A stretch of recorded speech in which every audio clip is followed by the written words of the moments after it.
The story begins with Franklin, who is starting his first day as a security guard at a company called Science Trinity. In reality, Franklin is an investigative journalist, and he has taken on this security guard role to secure an interview with Burrell, the CEO and tech guru of Science Trinity. The company specializes in creating revolutionary wearables that enable individuals to track their fitness. Given Franklin's keen interest in technology, he is a big fan of Burrell. While working, Franklin faces challenges in his new job, leading his boss Louis to scold him in anger. However, in a crucial moment, a coworker named Jella intervenes and shields Franklin from Louis' anger. She silences Louis by threatening to report an incident where he smacked Jella's butt to upper authorities. Franklin expresses his gratitude to Jella and asks her out to dinner. Jella agrees, but instead of putting her number, she sets an alarm of 6:30 p.m. on Franklin's phone to ensure he won't be late. Subsequently, Franklin rushes to his friend Andy, a media operator, and borrows his tri-band to gain backstage access to Burrell's event. His plan works as he successfully passes the security check, gaining entry backstage. Once there, Franklin seizes the opportunity to approach Burrell privately for an interview. However, Burrell quickly discerns that the tri-band doesn't belong to Franklin, realizing he sneakily entered the backstage. Nevertheless, the event is about to start and Burrell leaves Franklin saying enjoy the show. Franklin stands by the corner of the stage, where Burrell announces the next version of the tri-band. Burrell explains that despite the success of Tri-Band 5 in monitoring millions of individuals' health and aiding them in achieving their goals, many still struggle with procrastination and physical activities. He introduces Tri-Band 6 as a groundbreaking solution designed to automatically motivate wearers and eradicate procrastination. As Burrell continues his presentation, an anti-tech activist invades the stage and attempts to harm Burrell. However, Franklin intervenes just in time, saving Burrell's life by attacking the assailant. Grateful for Franklin saving his life, Burrell agrees to give him an interview. Following that, the event manager confronts Franklin for entering backstage without permission but decides to forgive him, acknowledging that Franklin's timely intervention saved Burrell's life. Following that, Franklin notices a ring lying on the ground, and as he picks it up, he suddenly finds himself transported back a few moments in the past, just as his boss was scolding him. Surprised by this strange ability, Franklin carefully wraps the ring in a piece of cloth and proceeds to the restaurant for his date with Jella. While waiting for Jella at the restaurant, Franklin is checking out the ring when suddenly a waitress approaches to take his order, catching him off guard. Startled, Franklin inadvertently presses the ring and finds himself transported back a few seconds in time. Confused by the unexpected experience, he repeats the action to test the time-traveling ability, only to discover that the ring doesn't work this time. Franklin realizes that as long as the ring remains white, it won't work, but as soon as it turns black, it allows him to go back in time. To test the limits, Franklin starts a 1-minute stopwatch on his phone and presses the ring, managing to go back in time just when only 3 seconds passed in the stopwatch, indicating that Franklin can go back 57 seconds. However, the catch is that after using the ring, it turns white for 57 seconds, during which he cannot use it again. Afterward, Jella arrives at the restaurant, and Franklin swiftly hides the ring. They exit the restaurant, and Franklin riz Jella with his communication skills, leading her to kiss him. He then takes Jella to his house, and they start getting intimate. Suddenly, Jella notices a female purse hanging in his wardrobe, causing her to become turned off. She asks Franklin if he has a girlfriend, but Franklin uses the ring to rewind the time by 57 seconds and kicks and shuts the wardrobe. However, Jella's gaze lands on a picture of a girl this time and she asks Franklin about it. Franklin uses the ring yet again. Along with shutting the wardrobe, he also flips the picture before Jella can spot it. Jella then asks him to lick her feet, and to provide her complete satisfaction, Franklin once again utilizes the ring and starts with licking her feet and then proceeds further, providing Jella complete satisfaction. The following morning, Jella thanks Franklin for the night, complimenting him as a mind reader. Later, Jella heads home, and Franklin goes to a casino to try his luck at roulette. Every time he makes a wrong guess, he undoes the time, placing bets on different numbers until he eventually wins. Using the ring, Franklin wins multiple streaks, accumulating a significant amount of money before deciding to head home. However, as he was walking to his car, an unexpected blow strikes him from behind. Acting swiftly, Franklin reverses the time and observes the surrounding carefully, noticing that casino guards are following him.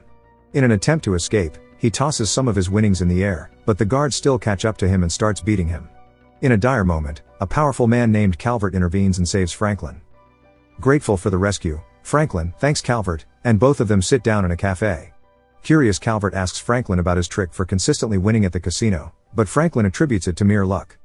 After that, Calvert informs Franklin that he worked for Sig Thornson, the owner of a well-known pharmaceutical company, Sig Thornson Laboratories, which has been making headlines due to protests against its drugs, allegedly causing harm. Calvert offers Franklin the opportunity to generate positive PR for Sig's company by writing some articles, promising a substantial amount of money in return. However, Franklin straightforwardly declines the offer and starts leaving. Nevertheless, Calvert hands him a card in case he changes his mind. In the evening, Jella arrives at Franklin's house and is astonished upon entering. Franklin had renovated the entire house with the money he won from the casino, replacing old furniture with new ones. However, Jella has some important work to do and she asks for Franklin's laptop because her phone's battery is dead. Upon opening the laptop, she notices a wallpaper featuring a girl and asks Franklin about her. Franklin reveals that she is his twin sister Nataline, who passed away 4 years ago. He explains that Nataline was involved in a car accident, resulting in severe injuries. The doctor prescribed a painkiller called Zoniston, which Nataline couldn't stop taking. Despite Franklin's efforts, which included sending her to rehab, Nataline couldn't overcome her addiction, and the pills ultimately claimed her life. Franklin reveals that the pills were from Sig Thornson's Laboratories, which incorporates addictive substances in their medications to ensure addiction and boost profits. Franklin shares that he has written numerous articles exposing Sig's company by using different IP addresses to maintain anonymity.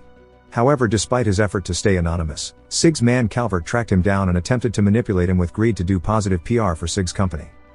Jella appreciates Franklin's determination, and he surprises her with his new car, purchased from the winnings at the casino.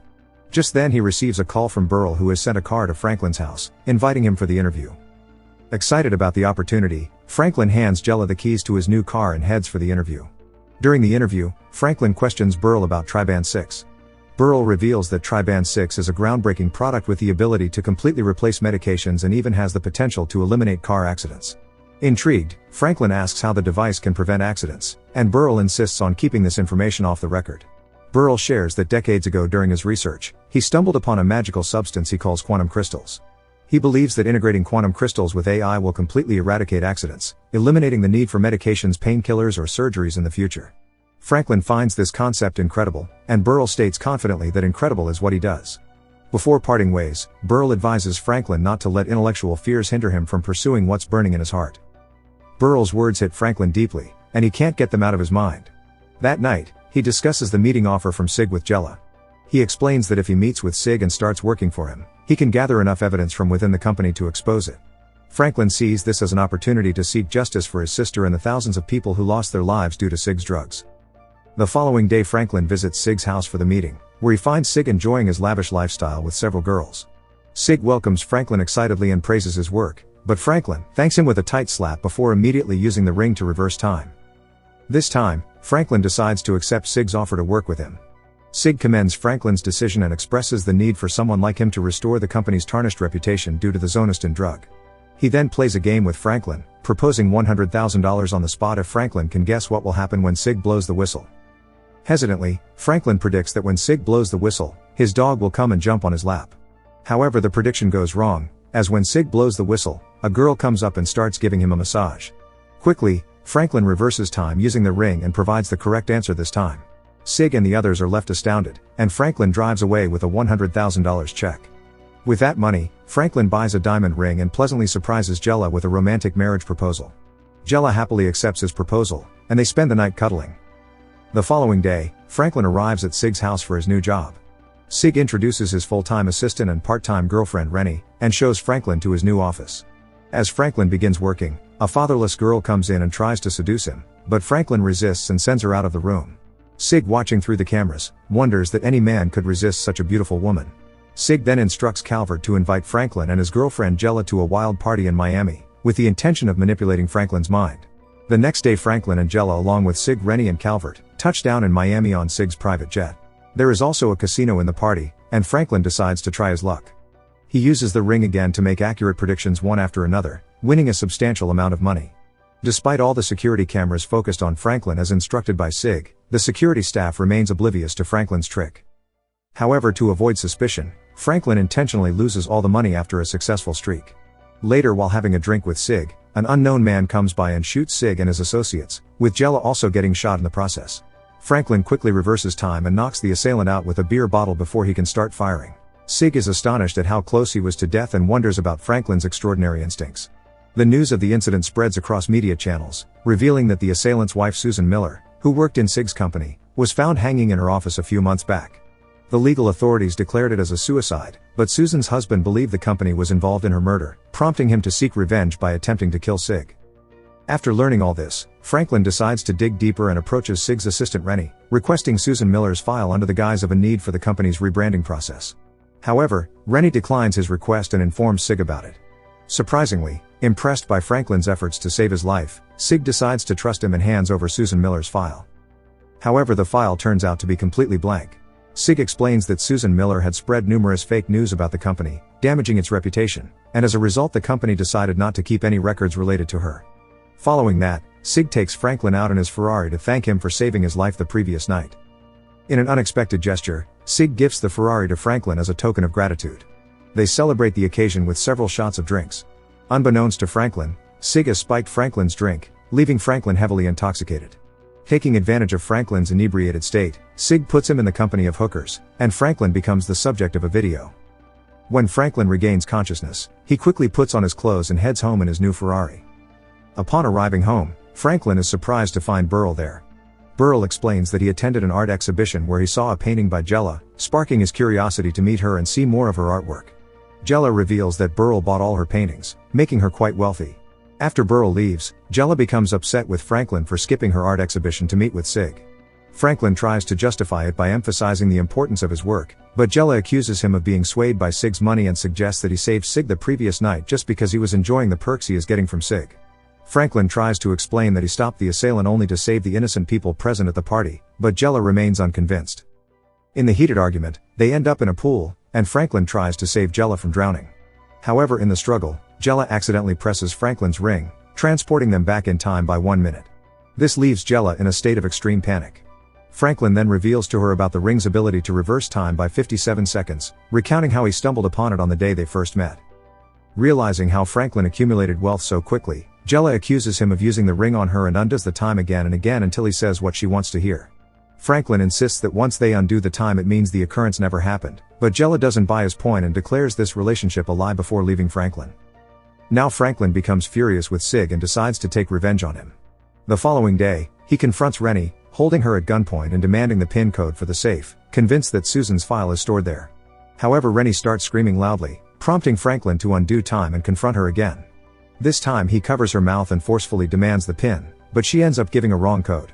Determined to expose Sig, Franklin keeps rewinding time until he successfully coerces Rennie into revealing the correct PIN for the safe.